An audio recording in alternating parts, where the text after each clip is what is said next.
الحمد لله نحمده ونستعينه ونستغفره ونؤمن به ونتوكل عليه ونعوذ بالله من شرور أنفسنا ومن سيئات أعمالنا ونعوذ بالله من شرور أنفسنا ومن سيئات أعمالنا ونعوذ بالله من شرور أنفسنا ومن سيئات أعمالنا من يهده الله فلا مضل له ومن يضلله فلا هادي له ونشهد أن لا إله إلا الله وحده لا شريك له ونشهد أن سيدنا ومولانا محمدا عبده ورسوله أما بعد فأعوذ بالله من الشيطان الرجيم بسم الله الرحمن الرحيم وسارعوا إلى مغفرة من ربكم وجنة عرضها السماوات والأرض أعدت للمتقين وقال تعالى وما خلقت الجن والإنس إلا ليعبدون وقال تعالى إن الله اشترى من المؤمنين أنفسهم وأموالهم بأن لهم الجنة صدق الله مولانا العظيم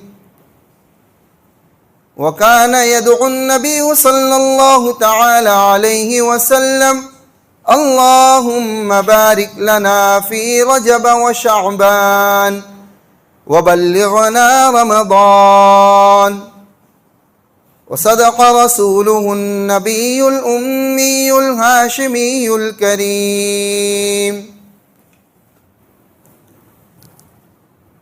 بزرگان محترم، نوجوان بھائیوں،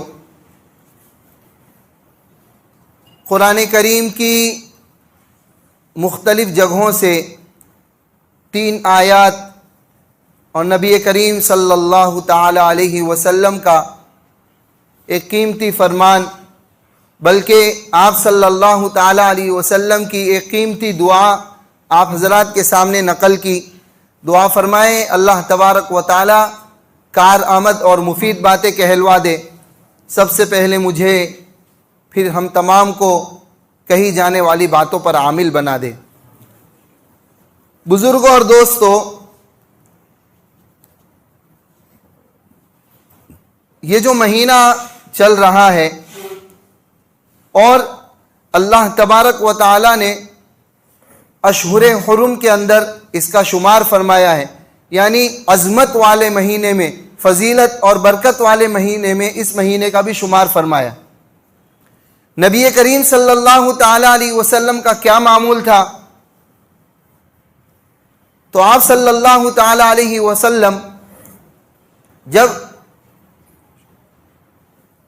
رجب کا چاند نظر آتا تب سے ہی آپ صلی اللہ تعالی علیہ وسلم اللہ تبارک و تعالی سے دعا مانگا کرتے تھے، جو دعائیں ہم عام طور سے اپنی نمازوں کے اندر، نمازوں کے بعد سنتے ہیں، اللہم بارک لنا فی رجب و شعبان وبلغنا رمضان، کہ اللہ ہمارے رجب اور شعبان کے اندر برکت دے دے اور ہمیں رمضان تک پہنچا دے۔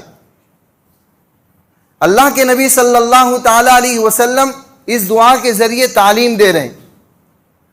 سب سے پہلی تعلیم یہ کہ آدمی کسی عبادت کی وجہ سے یا اللہ تبارک و تعالیٰ کے کسی اہم فریضے کو انجام دینے کے لیے اپنی زندگی میں برکت کی دعا مانگ سکتا ہے۔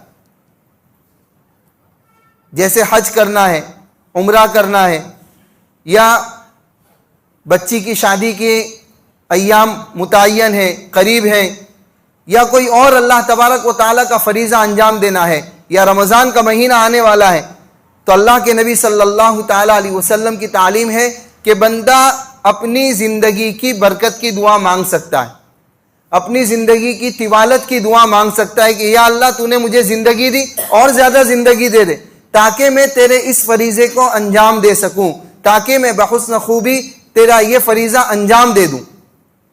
اس کے لیے اللہ کے نبی صلی اللہ تعالیٰ علیہ وسلم کب سے دعا کر رہے ہیں؟ 2 مہینے پہلے سے دعا کر رہے ہیں۔ رجب کا چاند نظر آیا تب سے لے کر آپ صلی اللہ تعالیٰ علیہ وسلم برابر ایک دعا کر رہے ہیں، اللہم بارک لنا فی رجب و شعبان وبلغنا رمضان۔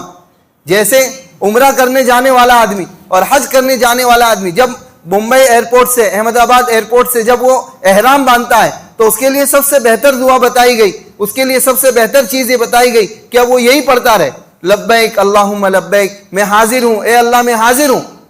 اب اس کی یہی ندا پسند ہے، اللہ تبارک و تعالیٰ اس کا یہی ذکر پسند کر رہا ہے۔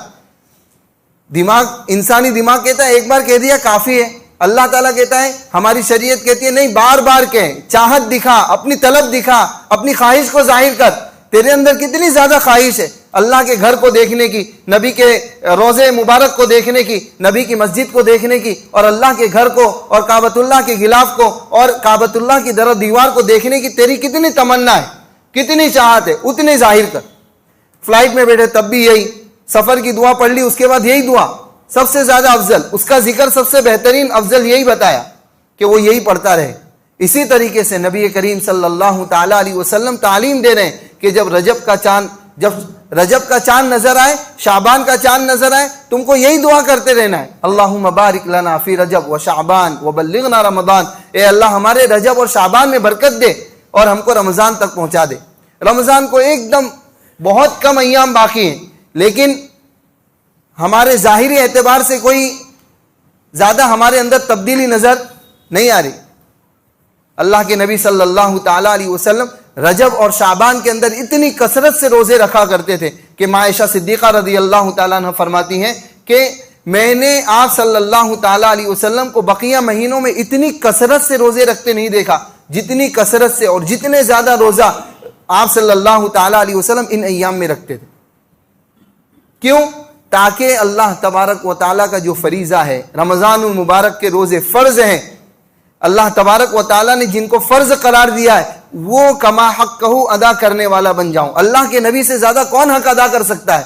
لیکن اس کے باوجود اپنی امت کو تعلیم دینے کے لیے کہ میرے امتیوں سمجھ جاؤ کہ تم کو کتنا سنبھل کے قدم رکھنا ہے، پہلے سے گناہوں کو چھوڑنے کی عادت تمہارے اندر ہونی چاہیے، پہلے سے قرآن کریم کی تلاوت کی کثرت کی عادت تمہارے اندر ہونی چاہیے، اللہ کے ذکر میں مشغول ہونے کا طریقہ تم کو آنا چاہیے، نمازوں کی پابندی تمہارے اندر ہونا چاہیے، گناہوں کو چھوڑنے کی لت، گناہوں کو چھوڑنے کا جذبہ، گناہوں کو چھوڑنے کا عزم اور ارادہ، پختہ ارادہ تمہارے اندر ہونا چاہیے۔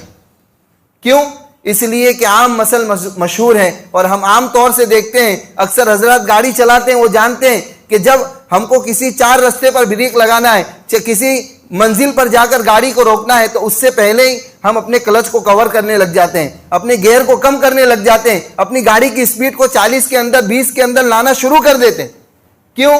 تاکہ جس منزل پر، جس مسجد کے دروازے پر مجھے جا کر رکنا ہے وہاں پر میری گاڑی جا کر عافیت کے ساتھ کھڑی ہو جائے، میں اسٹینڈ پر لگاؤں اور مسجد کے اندر آ جاؤں۔ ورنہ اگر آدمی سوچے کہ ارے مسجد کے دروازے پہ تو روکنا ہے، ابھی سے چوتھے گیئر کو کم کرنے کی کیا ضرورت اور پہلے گیئر پر لانے کی کیا ضرورت، تو مسجد کے دروازے تو نہیں آئے گی لیکن اسپتال کے دروازے ضرور پہنچے گی۔ کیوں؟ جب اچانک آدمی بریک مارے گا تو گاڑی ایک طرف، حضرت والا دوسری طرف۔ تو یہی حال ہے ہمارے اعمال کا، اور یہی حال ہے ہماری فطرت کا کہ ہم نے ابھی سے کوئی تیاری نہیں کی۔ جب رمضان کا چاند نظر آئے گا تب ٹوپی ڈھونڈنے کی تیاری کریں گے، ارے میری ٹوپی رکھی ہوئی کہاں ہے؟ اللہ کے بندے، دن میں 5 مرتبہ مؤذن پکارتا تھا تب تجھے ٹوپی کا خیال نہیں آیا، آج چاند نظر آیا تو اب ٹوپی ڈھونڈ رہے ہیں، کہیں پھنسی ہوگی کباٹ کے اندر، الماری کے اندر، وہاں سے کھینچ کے زبردستی نکالتے، وہ بولتی ہے اب رہنے دے، مجھے یہیں سونے دے، مجھے یہیں آرام کرنے دے۔ کیوں کھینچتا ہے، کیوں نکالتا ہے؟ وہ بولتا ہے نہیں اب تو نکلنا پڑے گا 1 مہینے کے لیے، کھینچ تان کے لمبی چوڑی ٹوپی، یا کبھی بچے کی ٹوپی پہن کے نکل گیا بندہ، کبھی دادا کی ٹوپی پہن کے نکل گیا، جس کی ٹوپی ہاتھ آئی اذان ہوئی بھاگ رہا ہے اب. کیوں؟ اس لیے کہ پہلے سے کوئی تیاری نہیں ہوئی. ہمیں چاہیے کہ ہم پہلے سے تیاری کریں. اور اللہ تبارک و تعالیٰ نے ہمیں رمضان کا مہینہ کیوں عطا کیا؟ میں نے جو آیت کریم آپ حضرات کے سامنے تلاوت کی، اس کے اندر اللہ تعالیٰ کہتا ہے وَمَا خَلَقْتُ الْجِنَّ وَالْإِنسَ إِلَّا لِيَعْبُدُونَ، کہ ہم نے انسان اور جنات کو صرف اپنی عبادت کے لیے پیدا کیا ہے، دوسرا کام اس سے لینا ہمارا مقصود نہیں ہے. مَا أُرِيدُ مِنْهُمْ مِنْ رِزْقٍ وَمَا أُرِيدُ أَنْ يُطْعِمُونَ، ہم اس سے روزی کمانا نہیں چاہتے، ہم اس سے یہ نہیں چاہتے کہ وہ مجھے نوالے کھلائیں، أَنْ يُطْعِمُونَ مجھے کھانا کھلائے. اللہ تبارک و تعالیٰ یہ تمام چیزوں سے بے نیاز ہے. تو اللہ تعالیٰ نے کیوں پیدا کیا؟ اللہ تبارک و تعالیٰ نے عبادت کے لیے پیدا کیا. اور اللہ تبارک و تعالیٰ جانتا ہے، جو جس چیز کا کاریگر ہوتا ہے اس کو پتا ہوتا ہے کہ اس کے اندر کیپیسٹی کتنی ہے.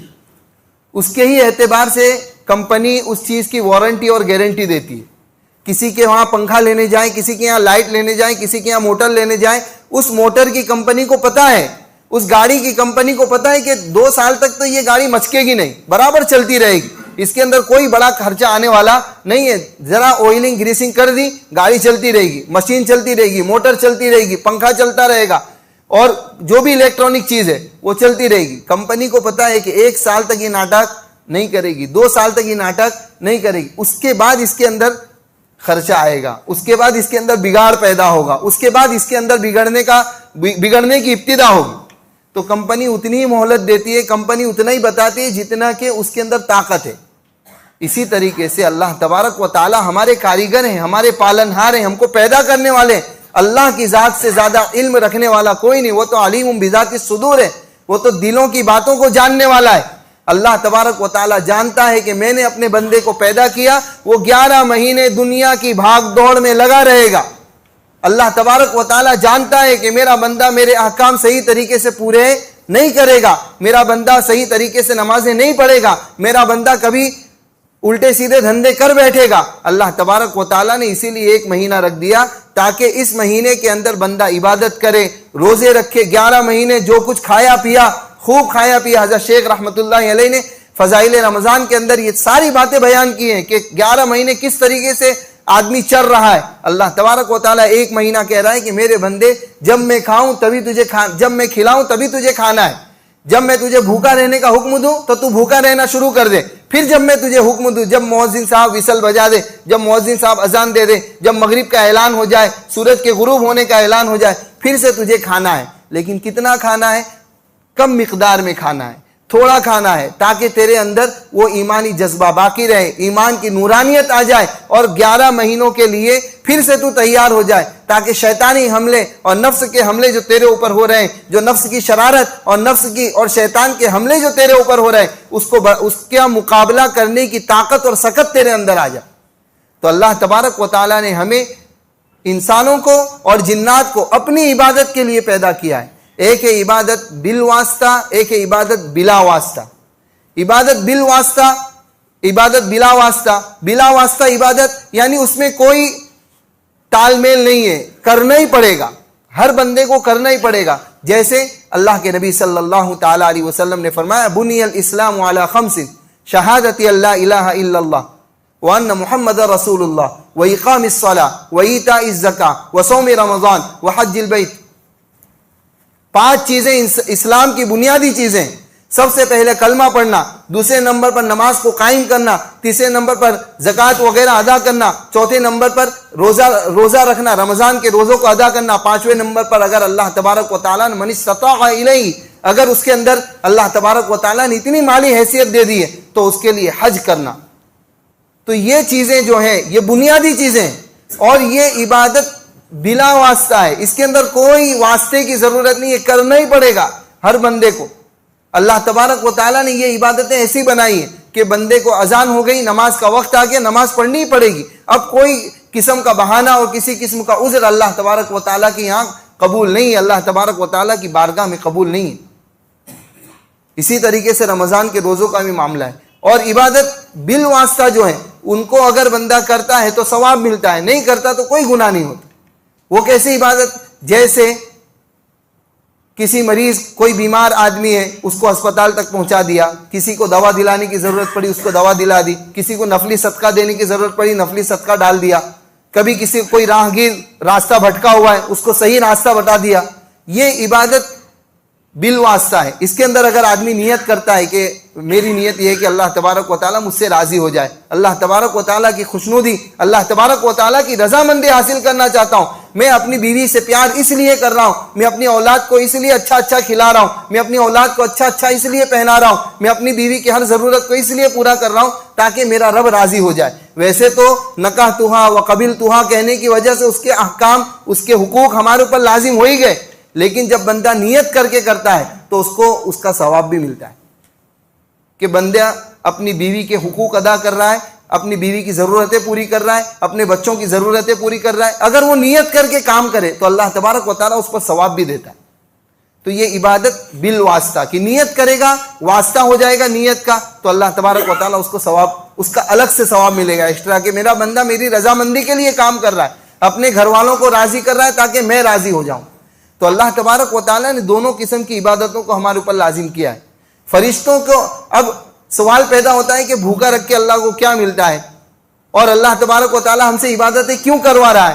اللہ تبارک و تعالیٰ نے ہم کو صرف عبادت کے لیے پیدا کیوں کیا, دنیا کمانے کے لیے کیوں نہیں چھوڑ دیا. تو میں نے اسی کا جواب پہلے دے دیا کہ اللہ تبارک و تعالیٰ نے ہم سے جو عبادتیں کروائی ہیں وہ بلا واسطہ بھی عبادتیں کروائی ہیں اور بالواسطہ بھی عبادتیں کروائی ہیں. کسی چیز کو درمیان میں رکھ کے بھی عبادت کروایا اور کسی چیز کو درمیان میں رکھے بغیر بھی اللہ تبارک و تعالیٰ عبادت کرواتا ہے. وہی چیزوں میں سے ایک چیز ہے رمضان کی تیاری, رمضان کے روزے رکھنا, رمضان کو مکمل طور سے ادا کرنے کی فکر کرنا. اس کے لیے پہلے سے ہم کو تیار ہونا ہے. وَسَارِعُوا إِلَى مَغْفِرَةٍ مِّن رَبِّكُمْ وَجَنَّةٍ عَرْضُهَا السَّمَاوَاتُ وَالْأَرْضُ, کہ اللہ تبارک و تعالیٰ وَسَارِعُوا إِلَى مَغْفِرَةٍ مِّن رَبِّكُمْ, اے لوگو اللہ تبارک و تعالیٰ کی مغفرت کی طرف دوڑ لگاؤ. جس طریقے سے ہم دنیا میں ایک دوسرے سے مقابلہ کرنا چاہتے ہیں کہ ایک تجارت کرنے والا, ایک تاجر سوچتا ہے کہ گاہک میری طرف کھینچ کر آ جائے, میں ایسا آفر رکھوں, میں ایسا سیل لگاؤں, میں ایسی چیزیں دوں, میں اتنی بہترین چیزیں بناؤں کہ میرے سامنے والا دکاندار اتنا نہ کما پائے جتنا میں کما لوں. ہر آدمی کی یہ خواہش ہوتی ہے. کاریگر ہے وہ سوچتا ہے کہ میں ایسی شرٹ بنا دوں, میں اس طریقے سے لہنگا تیار کر دوں, میں اس طریقے سے کپڑا تیار کر دوں, میں ایسے ڈیزائن چھاپ دوں کہ دوسری کمپنی کے آرڈر بھی مجھے ملنے لگ جائے, میرے مالک کو ملنے لگ جائے, مجھے ملنے لگ جائے, میں اتنا بہترین کاریگر بن جاؤں, میں اتنا بہترین مالک بن جاؤں. ہر آدمی کی یہ خواہش ہوتی ہے. دوسرا بھی یہی سوچتا ہے, وہ ایسا نہیں سوچتا کہ ٹھیک ہے وہ کماتا رہے, میں بیٹھا رہوں خواب خرگوش میں سوتا رہے. ایسا کوئی نہیں کرتا.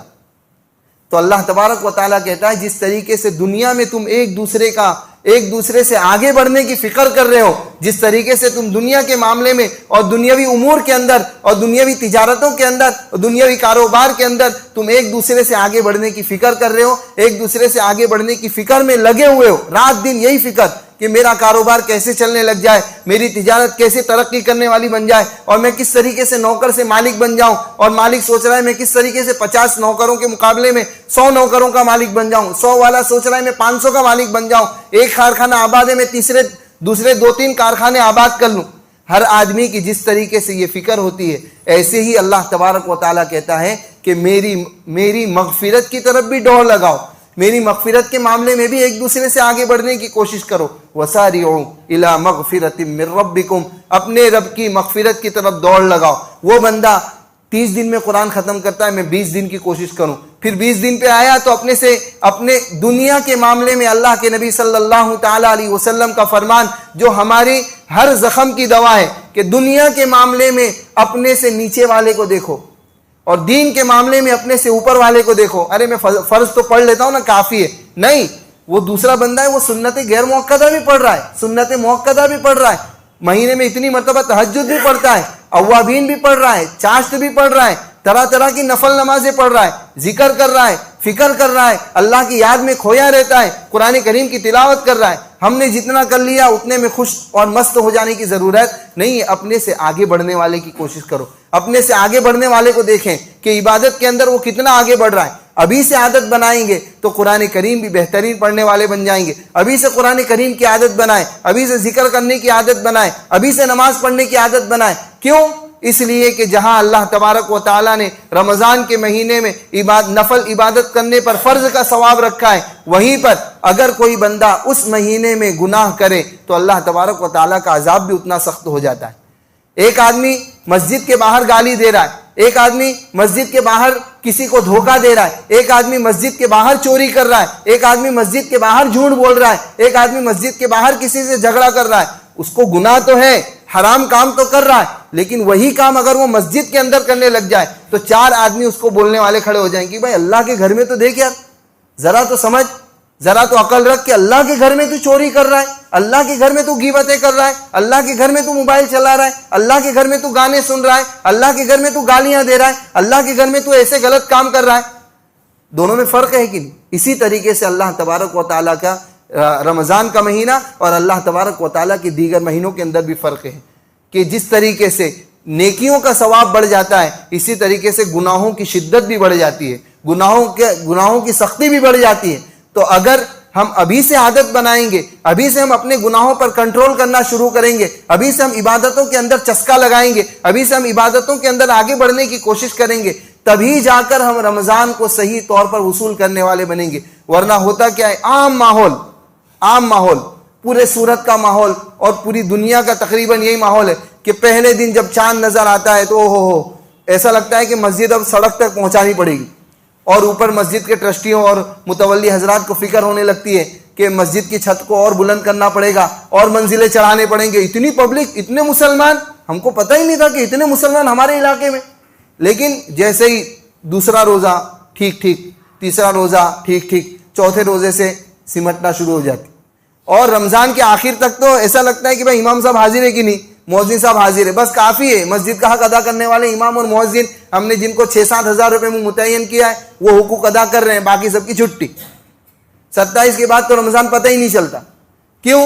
اس لیے کہ ہم نے اس کی حقیقت کو نہیں پہچانا۔ اللہ کے نبی صلی اللہ تعالیٰ علیہ وسلم نے اس کی حقیقت کو پہچانا تھا، اسی لیے اللہ کے نبی صلی اللہ تعالیٰ علیہ وسلم 2 مہینے پہلے سے دعا کرتے تھے، جو دعا سے میں نے بات کی ابتدا کی کہ اللہم بارک لنا فی رجب و شعبان وبلغنا رمضان، کہ اللہ ہمارے رجب اور شعبان میں برکت دے، ہم کو رمضان تک پہنچا دے۔ کیوں؟ اس لیے کہ یہ لوٹنے کا مہینہ ہے، کمانے کا مہینہ ہے، ہر چیز کا بھاؤ بڑھا ہوا ہے، ہر چیز کی گاہکی بڑھی ہوئی ہے، اللہ کی رحمت جوش میں ہے، تو اللہ تبارک و تعالی ہمارے دلوں کو نرم کرتا ہے، اللہ تبارک و تعالی عبادت کا ذوق ڈال دیتا ہے، اللہ تبارک و تعالی گناہوں سے نفرت ڈال دیتا ہے۔ اب اس حالت میں بھی گناہ ہوتے ہیں، اس حالت میں بھی بندہ گناہ کرتا ہے کہ یار رمضان ہے تب بھی میں بچ نہیں پاتا، میں گانے سن ہی لیتا ہوں، اور اب تو اسٹیٹس کا زمانہ ہے، اور اب 30 سیکنڈ کا زمانہ ہے۔ ہمارے استاد دامت برکاتہم سے ایک مرتبہ میں نے پوچھا تو انہوں نے بتایا کہ پہلے آدمی کی فطرت یہ تھی کہ آدمی 3 ساڑھے 3 گھنٹے کوئی بھی چیز کر لیتا تھا، یعنی بیان بھی اگر ہے، کسی کا بیان سننا ہے یا کوئی دینی مجلس میں بیٹھا ہوا ہے تو آدمی 3 گھنٹے تک آرام سے سن لیتا تھا، اس کی فطرت بنی ہوئی تھی۔ تو دنیاوی کاروبار والے لوگ، دنیا میں فلمیں بنانے والے لوگ، اور دنیا میں طرح طرح کے ناٹک اور طرح طرح کے سیریل بنانے والے لوگ، وہ بھی 3 ساڑھے 3 گھنٹے کی چیزیں بناتے تھے۔ 3 ساڑھے 3 گھنٹے تک آدمی گناہوں کے اندر ملوث رہتا تھا، اس کو سستی اور اس کو کنٹالا نہیں آتا تھا، اس کو سستی نہیں آتی تھی، اس کو اچھا لگتا تھا۔ 3 گھنٹے 3.5 گھنٹے آدمی یوں ہی ضائع کر رہا ہے، برباد کر رہا ہے گناہ کے اندر۔ پھر دھیرے دھیرے آدمی کی فطرت کم ہوتی گئی، پھر 3 گھنٹے پہ آیا، پھر 2.5 گھنٹے پہ آیا، پھر 2 گھنٹے پہ آیا، پھر 1.5 گھنٹے پہ آیا، تو ادھر سے بھی فلمیں اور دوسرے سیریل سمٹتے گئے، اور یہاں پر بھی بیانات کی ٹائمنگ کم ہوتی گئی، اور اس طریقے سے کرتے کرتے، ورنہ پہلے زمانے کے مقررین حضرات کی ہم کتابیں دیکھتے ہیں اور اس کے اندر وقت وغیرہ لکھا رہتا ہے، تو دوسرے علماء اکرام بھی یہاں موجود ہیں، وہ جانتے ہیں کہ کسی جگہ پر 3 گھنٹے تقریر کی، شاہ عطا اللہ بخاری رحمۃ اللہ علیہ تقریر کرنے بیٹھتے تھے، صبح کر دیتے تھے، پتہ نہیں چلتا تھا، پبلک کو بھی پتہ نہیں چلتا تھا، حضرت کو تو پتہ نہیں چلتا تھا، رات سے بیان شروع کیا، صبح کر دی، 3 گھنٹے 2.5 گھنٹے 4 گھنٹے 5 گھنٹے، اتنے لمبے لمبے بیانات، وہ بھی اس زمانے کے مائک، سوچنے کا مقام ہے، نہ لائٹ کا موسم نہ کوئی چیز، کس طریقے سے اللہ آواز پہنچاتا تھا اور کس طریقے سے مجمع بیٹھتا تھا، اور ایسا بھی نہیں کہ چھوٹا مجمع ہو، 50-60 ہزار لوگوں کا مجمع،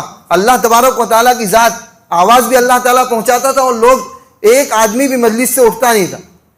بتانا یہ کہ ایسا نہیں ہے کہ میں اپنے بیان کے لمبے کرنے کے لیے کوئی ماحول گرم کر رہا ہوں. بتانا یہ چاہتا ہوں کہ اتنی لمبی لمبی تقریریں ہوتی تھی, اتنی لمبی لمبی دین کی باتیں ہوتی تھی, آدمی کو سستی نہیں آتی تھی, کام چلتا تھا.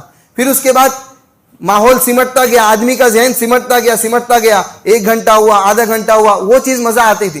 اب کائے کا موسم آ گیا, اب 30 سیکنڈ کا موسم آ گیا. کوئی بھی بات 30 سیکنڈ کی اچھی لگتی ہے.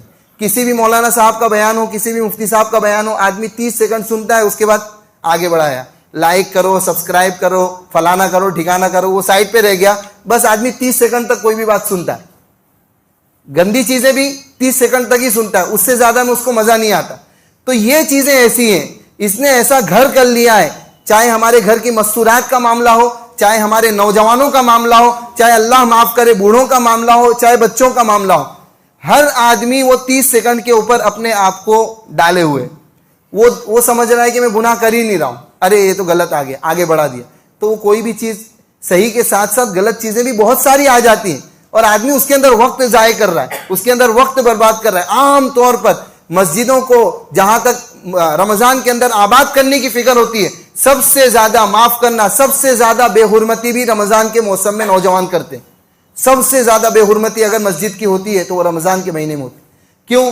تیری میری کرنا, غیبتیں کرنا, گیمیں کھیل رہے ہیں. ہم نے اپنی آنکھوں سے دیکھا ہے, کہیں کا حال نہیں بتا رہا ہوں, کسی کی کہیں لکھی ہوئی بات اور کسی کے کہا ہوا جملہ نہیں کہہ رہا ہوں, اپنی آنکھوں سے دیکھی ہوئی بات بتا رہا ہوں کہ نوجوان مسجدوں کے اندر ٹھنڈک رہتی ہے, ماشاءاللہ اے سی والوں نے اے سی کی چھوٹ دے رکھی ہے. مسجد کے متولیان یہ بات سوچتے ہیں کہ چلو بیچارے رمضان میں دھوپ میں تپے ہوئے آدمی ہیں, مسجد میں آرام کریں گے, اللہ تبارک و تعالیٰ نیکی دے گا. لائٹ بل بھرنے والا لائٹ بل بھر دیتا ہے, کوئی نہ کوئی اللہ کا بندہ تیار ہو جاتا ہے کہ لائٹ بل اے سی کا جتنا آئے گا پورے رمضان کا میں ادا کروں گا. ایسے اللہ کے بندے ہیں, لیکن اس کا ناجائز فائدہ اٹھایا جا رہا ہے.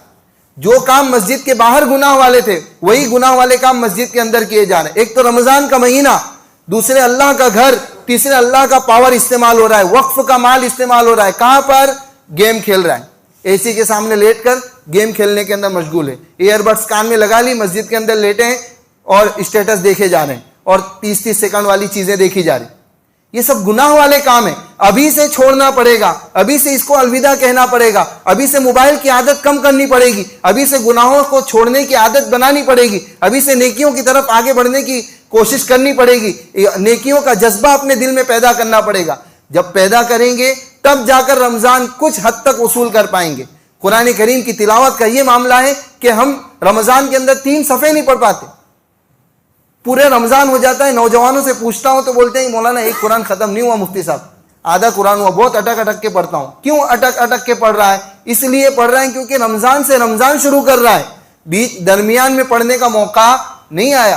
اپنا معمول ہونا چاہیے, اپنی زندگی کا معمول ہونا چاہیے. ہر ایک کو اپنی قبر میں سونا ہے, ہر ایک کو اللہ تبارک و تعالیٰ کی بارگاہ میں کھڑے ہو کر جواب دینا ہے. کب اللہ تبارک و تعالیٰ کل قیامت کے دن مجھ سے اکیلے پوچھے گا, آپ سے اکیلے پوچھے گا. ایسا نہیں ہے کہ بھائی ایک ساتھ آ جاؤ یہ محلے والے اور ساروں کا حساب کر دیا جائے. ایک ایک بندے کا حساب ہوگا, ایک ایک بندے سے پوچھا جائے گا. تو ہر ایک کو یہ فکر کرنا ہے کہ میرا قرآن کیسے صحیح ہو جائے, میں کیسے قرآن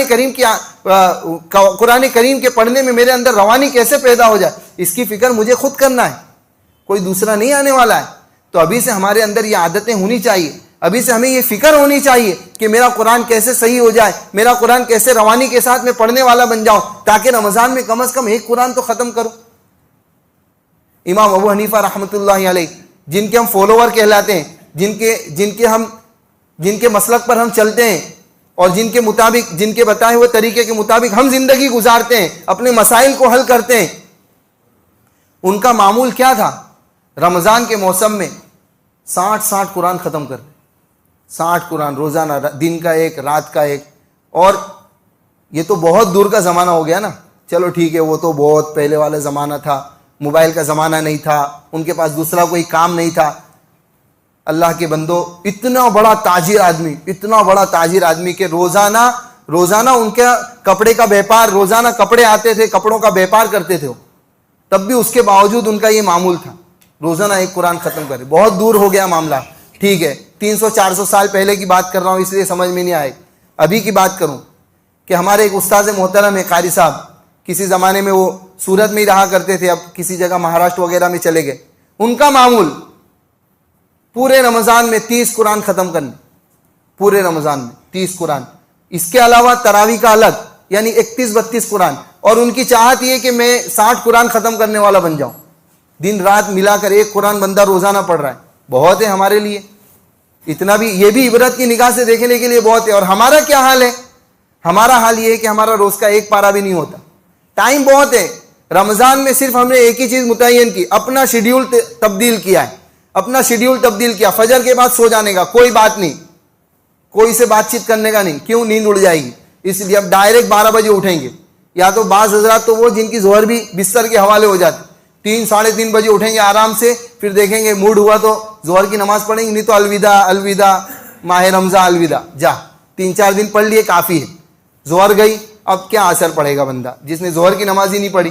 اور بعض حضرات تو ہوتے ہیں جو پوری رات گھومتے ہیں، پوری رات راندیر، جھاپا بازار اور طرح طرح کی سٹیوں کے اور طرح طرح کی ہوٹلوں کے چکر لگاتے ہیں، اور سحری کیے بغیر سو گیا بندہ. فجر بھی غائب، ظہر بھی غائب، عصر بھی غائب. اللہ تبارک و تعالیٰ نے رات کو بچھونا بنایا ہے، رات کو آرام کرنے کی چیز بنایا ہے. وَجَعَلْنَا اللَّيْلَ لِبَاسًا. اللہ تبارک و تعالیٰ کہتا ہے میرے بندے جاگنا ہے تو میری عبادت میں جاگ، ورنہ گھر جا کے سو جا. کیوں ادھر ادھر اپنے وقت کو ضائع کر رہے ہیں؟ کیوں اپنے وقت کو برباد کر رہے ہیں؟ عام ماحول بنا ہوا ہے، ہمارے علاقوں کا عام ماحول بنا ہوا ہے. ابھی رمضان آنے سے پہلے یہاں رمضان کا چاند نظر آئے گا، یہاں ٹورنامنٹ کی لائٹ نظر آئے گی.